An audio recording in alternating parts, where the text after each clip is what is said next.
하나님의 말씀 마태복음 26장 57절로 68절 봅니다. 마태복음 26장 57절로 68절 다 함께 한 목소리로 봉독합니다. 예수를 잡은 자들이 그를 끌고 대제사장 가야바에게로 가니 거기 서기관과 장로들이 모여 있더라. 베드로가 멀찍이 예수를 따라 대제사장의 집들에까지 가서 그 결말을 보려고 안에 들어가 하인들과 함께 앉아 있더라. 대제사장들과 온 공회가 예수를 죽이려고 그를 칠 거짓 증거를 찾으매 거짓 증인이 많이 왔으나 얻지 못하더니 후에 두 사람이 와서 이르되 이 사람의 말이 내가 하나님의 성전을 헐고 사흘 동안에 지을 수 있다 하더라 하니 대제사장이 일어서서 예수께 묻되 아무 대답도 없느냐? 이 사람들이 너를 치는 증거가 어떠하냐 하되 예수께서 침묵하시거늘 대제사장이 이르되 내가 너로 살아계신 하나님께 맹세하게 하노니 내가 하나님의 아들 그리스도인지 우리에게 말하라. 예수께서 이르시되 내가 말하였느니라. 그러나 내가 너희에게 이르노니 이후에 인자가 권능의 우편에 앉아있는 것과 하늘 구름을 타고 오는 것을 너희가 보리라 하시니 이에 대제사장이 자기 옷을 찢으며 이르되 그가 신성모독하는 말을 하였으니 어찌 더 증인을 요구하리요. 보라, 너희가 지금 이 신성모독하는 말을 들었도다. 너희 생각은 어떠하냐? 대답하여 이르되 그는 사형에 해당하니라 하고 이에 예수의 얼굴에 침 뱉으며 주먹으로 치고 어떤 사람은 손바닥으로 때리며 이르되 그리스도야 우리에게 선지자 노릇을 하라. 너를 친 자가 누구냐 하더라. 아멘. 예수님께서 겟세마네 동산에서 체포되어서 끌려서 가야바의 거처인 사내들인 공의회로 끌려가는 모습을 오늘 본문에서 보게 됩니다. 어제 본 말씀의 맨 마지막 장면은 이렇습니다. 다 예수를 버리고 도망하니라 그랬습니다. 예수님은 겟세마네 동산에서 분명히 말씀하시기를 이제 나와 같이 가자, 함께 가자 했는데 그들은 다 도망가 버리고 말았습니다. 그리고 예수님 홀로 대제사장 관저로 끌려가게 됩니다. 그런데 오늘 본문에 몇 가지 아주 중요한 말씀이 있습니다. 오늘 본문 가운데 핵심되는 말씀은 그리스도가 누구냐 하는 것입니다. 또 내가 그리스도냐 하는 것입니다. 대제사장은 종교를 대표하는 사람입니다. 그런 거로 지금 여기 서 있는 예수라는 분이 그리스도인가 아닌가, 다시 말하면 종교적 측면에서 저가 누구냐 하는 것입니다. 그것에 초점을 맞추고 있습니다. 그래 아주 묻는 질문들이 너무 재미있습니다. 저 빌라도도 물어봅니다. 이제 곧 빌라도의 법정으로 가겠지만 빌라도의 관점은 내가 유대인의 왕이냐 묻습니다. 그건 정치적인 것입니다. 오로지 정치적인 것에 관심이 있습니다. 그런데 가야바는 종교 문제입니다. 내가 메시아냐 이걸 묻고 있는 것입니다. 오늘 본문에 나타난 이 말씀은 소위 기독론을 연구하는 분들에게 있어서 대단히 중요한 것입니다. 오늘 본문에 아주 중요한 말씀이 뭐냐면 내가 그리스도인지 우리에게 말하라 그겁니다. 예수께서 자기 자신을 그리스도라고 생각하고 있었느냐 아니냐 하는 겁니다. 다시 말하면 그리스도에 대한 정체의식이 어떠하냐 하는 것이죠. 그래서 많은 학자들이 연구를 합니다. 그것은 여기에 말한 바와 같이 예수를 많은 사람들이 그리스도라고 하고 있거든요. 문제는 예수님 자신이 자기 자신을 그리스도라고 했느냐 그겁니다. 오늘 본문에 그게 나타납니다. 내가 그리스도냐 하고 묻습니다. 그걸 좀 확실하게 말하라. 병 고치고 죽은 사람을 살리고 많은 교훈을 하고 하는데 그게 중요하지 않고 중요한 것은 내가 그리스도냐, 하늘로부터 오신 그리스도냐라고 묻습니다. 그런데 거기에 대한 대답은 내가 말하였느니라 그럽니다. 내가 말하였느니라 하는 말은 반부정, 반긍정입니다. 너는 그렇게 생각하고 있다. 나는 아니다. 그런 말이 될 수도 있습니다. 왜 그런 말이 되는고 하니 이제 빌라도 앞에 섰을 때에 빌라도가 묻습니다. 내가 유대인의 왕이냐고 묻습니다. 그때 내가 말하였느니라 하고 말합니다. 내가 말하였느니라 하는 말이 긍정적인 이야기라면 내가 말하였느니라 하는 말을 듣고 빌라도가 예수를 놓아주려고 할 수는 없는 것입니다. 내가 유대인의 왕이냐? 맞다. 내가 유대인의 왕이다. 이렇게 말했다면 그걸 듣고도 빌라도가 예수를 도와주려고 여러 가지로 도모할 수가 없는 것이거든요. 오늘 본문에도 마찬가지입니다. 내가 말하였느니라 하는 말은 반부정입니다. 내가 그렇게 생각하고 있다는 것이죠. 왜 그러냐 하면 이 사람들은 그리스도라는 말을, 그 개념을 정치적 왕으로 생각하고 있거든요. 오로지 정치적인 왕으로. 그래서 유대 나라를 회복하고 로마 군인을 다 추방하고 오랫동안 왕이 없이 살아왔는데, 물론 그 당시 헤로드 왕은 로마가 세워놓은 허수아비고요. 그 옛날 다윗 왕이나 솔로몬 같은 왕권이 분명한 그런 왕이 나타나기를 바라고 있습니다. 그런데 그를 하나님께서 보내주신다고 믿고 있습니다. 그런 정치적 메시아를 생각합니다. 그 정치적 메시아의 개념으로 물어보는 것입니다. 내가 유대인의 왕 메시아냐? 이렇게 묻습니다. 여기서 예수님이 이렇게 말하지 않고 그대로 내가 말한 대로 나는 메시아다 이렇게 말한다면 이제 가야바는 예수를 죽일 충분한 이유가 되는 것입니다. 왜냐하면 로마가 이 나라를 다스리고 있기 때문에 지금 유대인의 왕이 별도로 나타날 수가 없거든요. 누구든 왕이 되겠다고 한다면 정치적으로 그걸 허락질 않습니다. 그러니까 지금 헤로드 왕이 있고 로마 총독이 있습니다. 이 이상의 어떤 권력도 용납하지 않습니다. 그러니까 오늘 여기서 내가 그리스도냐 하는 말은 이것을 문자대로 저들이 생각하는 개념대로 그러하다고 대답하면 그건 당장 십자가에 못 박을 충분한 이유가 됩니다. 그러니까 예수님께서 대답합니다. 내가 말하였느니라. 너희가 그렇게 생각하고 있다 하는 말입니다. 내게는 아니라는 것이죠. 내가 생각하는 그 메시아는 나는 아니다 그런 뜻입니다. 그걸 우리가 깊이 생각해야 되는데 바로 이것 때문에 많은 학자들이 예수는 스스로 자기를 그리스도라고 생각하지 않았다라고 많은 비방도 하게 됩니다. 그러나 그것은 큰 오해입니다. 이제 보세요. 주는 그리스도시요 살아계신 하나님의 아들입니다 하고 고백할 때에 베드로가 고백하는 그 고백은 받아들였습니다. 그건 그대로 내가 메시아다 했습니다. 베드로가 말할 때는 그랬습니다. 가야바가 말할 때는 내가 말하였느니라. 그게 다르다는 걸 알아야 합니다. 같은 말이지만 그 사람이 생각하는 개념은 다릅니다. 가야바가 정치적인 메시아로 생각하는 그 메시아와 베드로가 생각하는 메시아의 개념이 다르다는 말입니다. 그 점을 깊이 생각해야 됩니다. 그래서 이렇게 반응하는 것입니다.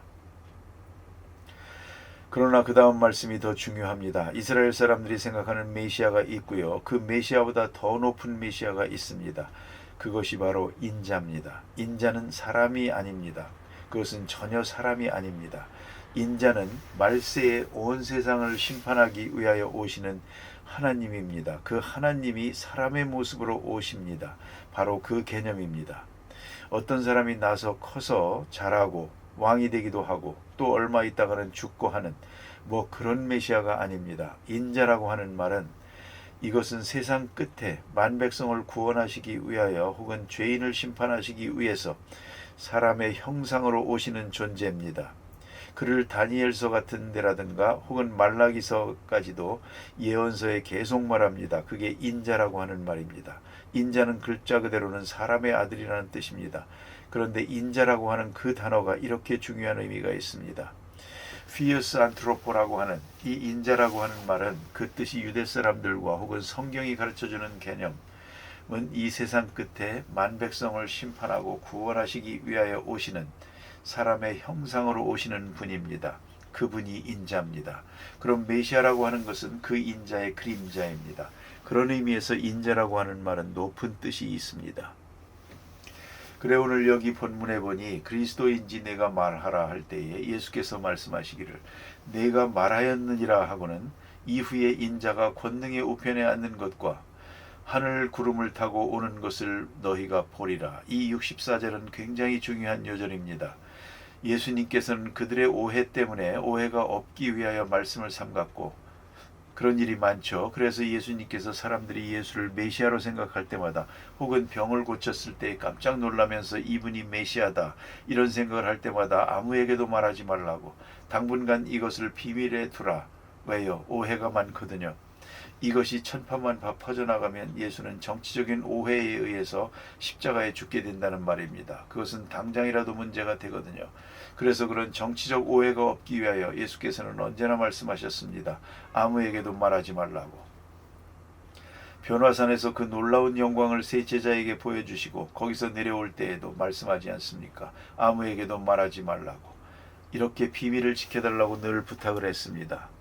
그러나 예수님이 이 마지막 일주일 동안은 그렇지 않습니다. 아주 활짝 벗어버리고 그런 오해와 상관이 없습니다. 눈앞에 십자가를 질 준비가 되어 있으니까요. 그래서 정면적으로 충돌합니다. 그것이 예루살렘 성전을 깨끗이 한 게 아닙니까?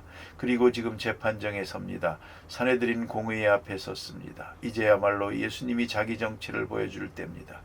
그간에는 은근하게 혹은 비유적으로 혹은 감추어진 가운데서 설명을 해왔지만 오늘 와서는 가장 중요한 자기 모습을 나타내는 시간입니다. 그게 핵심입니다. 예수님 말씀합니다. 인자가 구름을 타고 오는 모습을 보리라. 바로 그것입니다. 우리가 예수를 믿는 것은 성자 예수를 믿는 것이 아니고 성현을 믿는 게 아닙니다. 훌륭한 도덕가를 따르는 게 아닙니다. 훌륭한 선생님을 보자는 게 아닙니다. 여러분, 지금 교회 나오시는 여러분과 밖에서 예수에 대한 좋은 생각을 가지고 있는 분들이 많습니다. 이 예수는 좋은 분이요. 공자 맹자 뭐 다 좋은 분이지. 그렇지 않습니까? 이렇게 생각하고 있는 사람 많습니다. 그거 예수 안 믿는 사람입니다. 그 모든 사람 중에 가장 훌륭한 사람이지 그 사람 예수 안 믿는 사람입니다. 예수를 믿는다는 것은 예수를 인자로 믿는 것입니다. 예수를 그리스도로 믿고 예수를 하나님의 아들로 믿는 것입니다. 바로 오늘 본문에 나타난 이 말씀입니다. 구름을 타고 오는 것을 보리라. 그것을 그대로 믿는 사람이 예수 믿는 사람이고 이것을 이렇게 믿질 않고 예수는 참 훌륭한 분이라고 참 거룩하게 사셨고 거룩하게 죽으셨고 사랑이 많으신 분이고 이런 얘기 100번 해봐도 그건 예수 믿는 사람 아닙니다. 예수 믿는 사람은 구름을 타고 오실 예수를 믿고 있는 것입니다. 예수는 가야바의 공회에서 자기 정체를 보여주셨습니다. 그걸 잊지 말아야 됩니다. 그런 거로 가야바가 하는 말이 참담하도다. 이제 무슨 더 증인이 필요하냐. 자, 여기서 문제가 있는 것입니다. 인자라고 했으면 이제는 제사장이 무릎을 꿇어야 하는데 오히려 인자를 모독했다고 앞으로 오실 인자를 모독한 자라 해서 예수를 십자가에 못 박겠다고 하게 됩니다. 이게 얼마나 넌센스입니까? 그 다음 본문에 보니까 베드로가 예수님을 쫓아갑니다. 멀찍이 따라갑니다. 이게 마음에 안 듭니다. 가까이 따라가지 않고 멀찍이 따라갑니다. 그리고 또 하나는 그 결국을 보려고 이 구경꾼이 문제라니까요. 함께하고 동참하고 같이 할 생각을 안 하고 멀찍이 따라가서 구경하는 것이죠.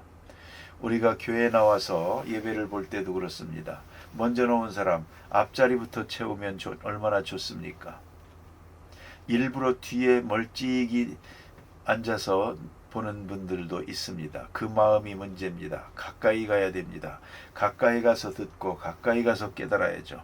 앉아보면 알지 않습니까? 앞에 앉아보고 뒤에 앉아보고 해보세요. 어느 쪽이 더 은혜가 되나? 그래서 저 뒤에 앉았던 분이 조금씩 앞에 앉는 걸 볼 수가 있습니다. 왜 그러냐? 다르다는 것이죠.